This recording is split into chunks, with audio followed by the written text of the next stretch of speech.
में आपका स्वागत है। मैं आज आपको इंटरमीडिएट का चौथा चैप्टर, खंड खा का चौथा चैप्टर भारत के विदेश संबंध के विषय में विस्तार से समझाऊंगा और मैं समझता हूं कि इसे आप आसानी से समझ जाएंगे। तो पहले हम देखते हैं कि भारत की विदेश नीति के जनक कौन थे। यानी कि ये सवाल सबसे ज्यादा महत्वपूर्ण होता है कि भारत की विदेश नीति के जनक कौन थे। तो भारत की विदेश नीति के जनक हमारे देश के प्रथम प्रधानमंत्री पंडित जवाहरलाल नेहरू थे। अगला क्वेश्चन देखते हैं कि पंचशील का क्या तात्पर्य है।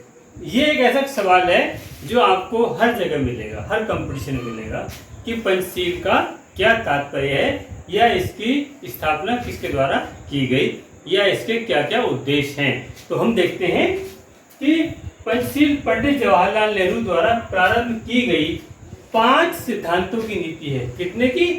5 सिद्धांतों की नीति है। इस पर भारत की विदेश नीति आधारित है। इस पर भारत की विदेश नीति आधारित है और इसका जो उद्देश्य है वो विभिन्न देशों के मध्य शांति एवं सह अस्तित्व को प्रोत्साहित करना। और 29 अप्रैल 1954 को पंडित जवाहरलाल नेहरू और चीन के प्रमुख चाउ एन लाई के मध्य पंचशील पर हस्ताक्षर हुए। कब हुए? 29 अप्रैल 1954 को। अब देखते हैं इसके प्रमुख सिद्धांत हैं कौन कौन से।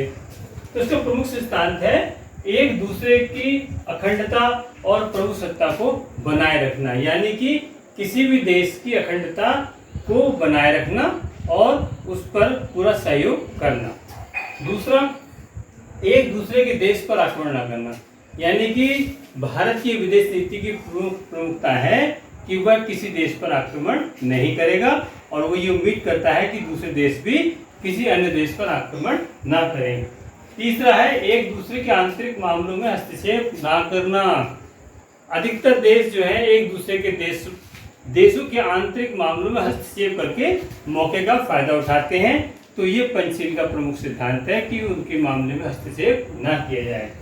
चौथा है शांतिपूर्ण सह अस्तित्व के सिद्धांत को मानना, यानी कि हम चाहते हैं, भारत के प्रधानमंत्री पंडित जवाहरलाल नेहरू ने ये चाहा कि हम शांति से रहेंगे, प्यार मोहब्बत से रहेंगे, ना ही किसी देश पर आक्रमण करेंगे। हम शांति चाहते हैं क्योंकि उस समय हमारा देश आज़ाद हुआ था 15 अगस्त 1947 को। तो हमारे देश की स्थिति बहुत खराब थी। तो इसलिए पंडित जवाहरलाल नेहरू ने पंचशील को अपनाया कि कोई देश किसी देश पर आक्रमण ना करे।